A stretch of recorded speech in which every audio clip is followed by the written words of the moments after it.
Rufino, Mestre Antônio, Dona Joaquina, Filomeno, Compadre Macedo, Irineu, Velha Camila, Nascimento, Antônio Dedinho, Mulata Cordolina, Manuel Severo.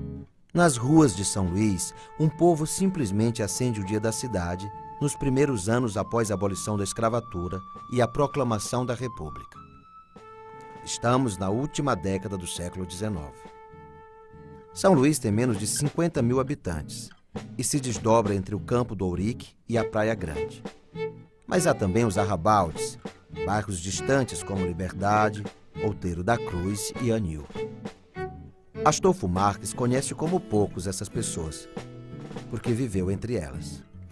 Alguns anos depois, construiria sua obra contando as histórias da cidade, suas festas e os usos e costumes dessa gente humilde.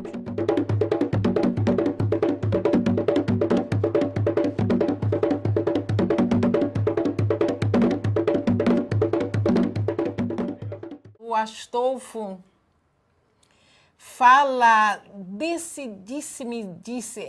essa tradição que hoje se chama fofoca.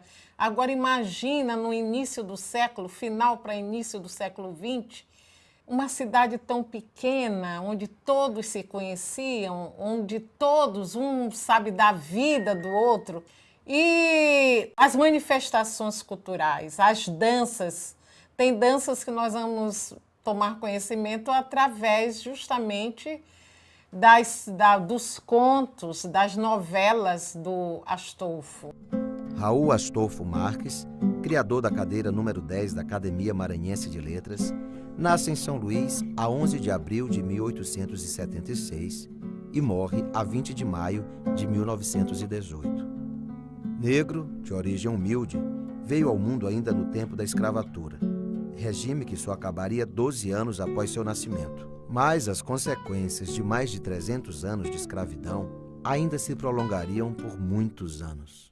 Ele consegue derrubar essa barreira do preconceito com o seu talento, em escrever, com a sua intelectualidade e com a sua humildade. Uma pessoa que mostrou capacidade, numa palavra que está muito desgastada agora, mas eu sou obrigado a repeti-la. Capacidade de superação. É uma coisa admirável, Astolfo Marques. Quando o negro chega a ocupar altos cargos, não se trata do Astolfo, né? Foi uma confraria voltada, né, para os dotes intelectuais, a formação intelectual. Você tem que ter uma formação, uma qualificação. E aí, eu só acredito no talento dele.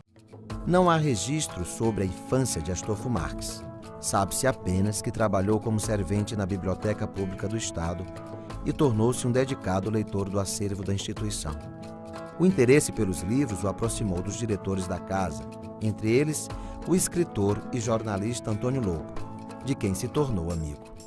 Depois de ser um servente, né, um operador de serviços gerais, ele passou a ser um assistente da diretoria da biblioteca. Ele foi um precursor, ele foi um dos pioneiros, ele foi um dos fundadores da Oficina dos Novos. Era ele, o Agostinho Reis, o Antônio Lobo. Praticamente era um grupo de intelectuais, de jovens escritores, jornalistas, contistas, que se reuniram para ter uma produção, que na verdade é essa Oficina dos Novos. Ela, se eu não me engano, ela publicou mais de 10 livros aqui em São Luís, entre poesia, obras de ficção, crônicas, e agregou esses intelectuais durante um bom tempo, e depois esses intelectuais criaram a Academia Maranhense de Letras. E eu acho admirável que, na fundação da Academia, com apenas 12 membros, o Astolfo Marques fosse um deles. Astolfo Marques estreia na literatura com o livro de contos A Vida Maranhense, em 1905. 3 anos depois, lança Natal. E em 1913, A Nova Aurora, romance que retrata a vida do negro depois da proclamação da República.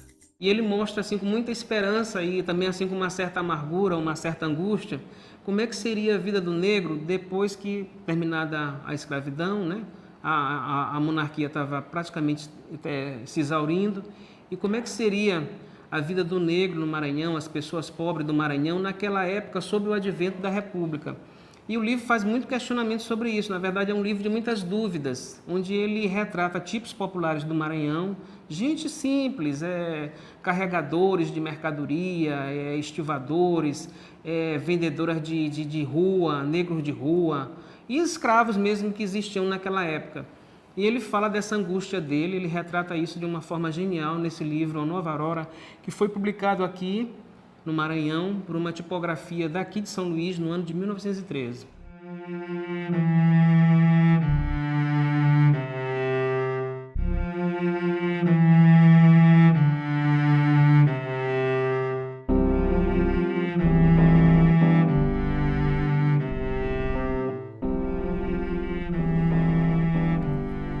A chegada desses dois salvadores elementos foi saudada por entre urras e palmas, num crescendo de aclamações pompeantes aos da dinastia Bragantina deposta, e em frenético exaltamento aos seus mais dedicados servidores.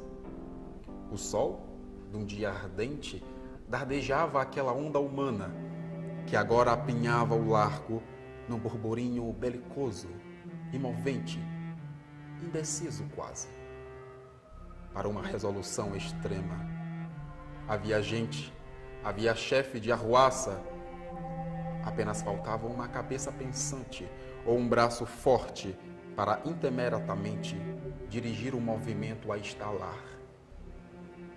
Estivadores do Jerônimo Tavares, trabalhadores das companhias das Sacas, Prensa e União Tesouro, operários da usina do Raposo, embarcadiços, catraieiros e pescadores das praias do Caju e do Desterro, aos magotes, todos se vinham juntar àqueles que, premeditando uma sânia felina e implacável, ali se achavam inertes, limitando-se a erguer vivas e a brandir ameaçadores porretes, aos quais vinha tilintar, um ao outro, fragmento de arco de barril.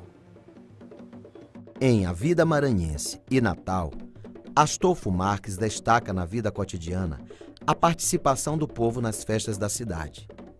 Homens e mulheres vivem entre as obrigações do trabalho e o prazer das celebrações, onde reina a alegria e a fé. E para descrever esse cotidiano, é só quem está presente. Nas rezas, nos bailes, nas romarias até São José de Ribamar. E aí é fantástico. Como as mulheres aparecem, essas mulheres que dançam. Aí ele fala de um batidinho, que a gente não ouve nem falar. E se vê que esse povo se divertia, né? Se divertia e brincava. E ele anotando tudo. E depois introduzindo nos seus... Mas de uma maneira tão leve, tão gostosa, que a gente lê assim e entende tudo. Ele não está escrevendo para intelectuais, para letrados. Ele está escrevendo, ele está devolvendo para a população o que é dela.